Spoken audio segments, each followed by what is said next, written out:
Welcome to Faith, Culture, and Society. I'm John Kinzer, and this is Session 3. Benjamin Franklin is our topic. You know, today we turn our attention to perhaps the wisest and most self-disciplined man in American history. You could make that argument. It was Franklin who said, quote, "A nation of well-informed men who have been taught to know and prize the rights which God has given them cannot be enslaved. It is in the region of tyranny begins." Well, Franklin was born into a strong Christian family in Boston, Massachusetts. He was one of many children. I think, if I'm remembering, there were 15. I think it was 15 children.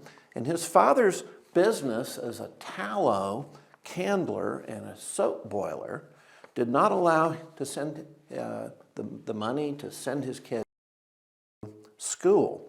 But the family put a high value on reading, learning the Bible, attending church services, and hard work. Benjamin had only 2 years of education in a grammar school, but then helped business.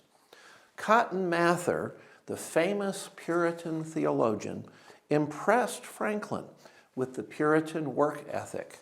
The Puritans taught that Christians will excel in their work as they work better than for man. Ben agreed with these Puritan beliefs about God. And he said that Essays to Do Good by Cotton Mather perhaps, quote, had an influence on sensible future events of my life, unquote. At age 12, Ben worked as an apprentice printer, and here he learned the printing trade, the trade that made him famous and wealthy with his hard work ethic.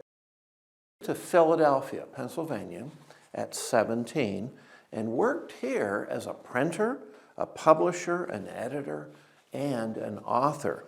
As a young man, Franklin seemed to move away from the of Jesus Christ. But he showed that he did have a basic faith, believing in God, and he did believe that Christian thinking and values were of great social value because Franklin thought people had an incentive to work hard, live good, moral, and virtuous lives. So in his famous autobiography, the book about his life, which he wrote, it's clear he accepted many different Christian beliefs and groups of Christians on an equal basis. Here again, we see God's fingerprint in Franklin's life. Pennsylvania was the colony that welcomed many persecuted groups from Europe: the Quakers, the Amish, the Dunkards, the Mennonites, the Dutch Calvinists, Baptists, Presbyterians, and Lutherans. The colony became a model of religious freedom. Franklin wrote that he had, quote, "a respect to all with an opinion that the worst had some good effects, and induced me to avoid all discourse that might tend to lessen the good opinion another might have of his own religion," unquote. Franklin financially supported these different groups, even though he did not accept all of their theology. Ben began his own publication, Poor Richard's Almanac, which he printed each year, and it contained helpful advice on 1,000 different topics. Franklin authored sayings that became famous. They appeared in this almanac. Maybe you've heard some of these. "A penny saved is a penny earned." "A stitch in time saves 9. "Early to bed and early to rise makes a man wealthy, healthy, and wise. 3 may keep a secret if 2 of them are dead. Lost time is never found again." And from these, you can see Franklin's love of things that are usable, practical, and given to help solve a problem. And in many ways, he saw Christian faith the same way. It was useful. It was beneficial to people in practical ways.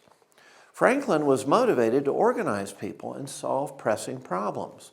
With others, he founded the first subscription library in America. He established a group of friends and businessmen in a little group they called the Junto. It was a weekly discussion group where they had opportunities to present different topics, debate, and discuss the issues, all within that group. He worked hard to found the Union Fire Company in 1736. It was the first volunteer fire company in America, and the idea spread to other towns. In 1751, he founded the Pennsylvania Hospital. He composed the inscription on the cornerstone of that hospital, quote, "In the year of Christ, 1755, this building, by the bounty of the government and many private persons, was piously founded for the relief of the sick and miserable. May the God of mercies bless the undertaking." Benjamin Franklin believed people should work together to solve community problems.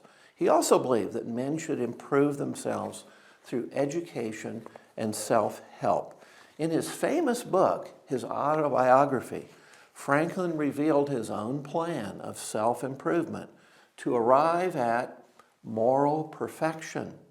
He selected 13 qualities that were desirable, qualities like honesty, integrity, resolution, frugality, industry, humility, etc. And he devised a way that he would work every week toward each of those qualities. He kept score when he failed in an area, when he failed to be frugal, or when he failed to tell the truth. He put a mark.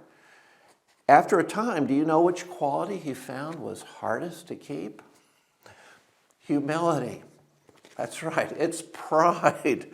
He found out he had a deep problem, and he never knew was that deep.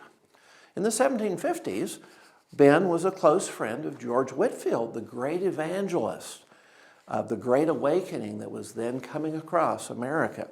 He saw the beneficial effects of the Great Awakening on his city of Philadelphia. Listen to what he said, quote, "It was wonderful to see the change soon made in the manner of our inhabitants. From being thoughtless or indifferent about religion, it seemed as if the whole world were becoming religious, so that in an evening one would hear psalms sung in different families on every street." A big impact. Franklin was involved in the War for Independence. He signed the Declaration of Independence, a delegate from Pennsylvania. And then he served again as a delegate to the Constitutional Convention in Philadelphia in 1787. On that occasion, the meeting was heated. Opinions were deadlocked. The men faced the possibility that they would give up writing the Constitution. Franklin rose to speak. "In the beginning of that contest," he said, "with Great Britain, when we were sensible of danger, we had our daily prayer in this room for divine protection. Our prayers, sir, were answered. They were graciously answered. And have we now forgotten that powerful friend? Or do we imagine we no longer need his assistance? We have been assured, sir, that in the sacred writings, the Bible, that except the Lord build the house, they labor in vain that build it." So, if you look at his life, what is it that we learn from him? He was brilliant, highly read, self-educated, hard-working man who excelled in many areas that I've just touched on in this time. I think the lesson is he valued the individuality of people, the variety, the differences in the culture of Philadelphia. He valued freedom and the rights of each person, regardless of their religion, their background, or their beliefs. He valued these rights as inalienable, God-given, and he worked toward forming a union. He saw Christianity, education, and human value as unifying beliefs to reach a durable and beneficial union which would foster and protect these rights and liberties. Well, thank you for listening. God bless you.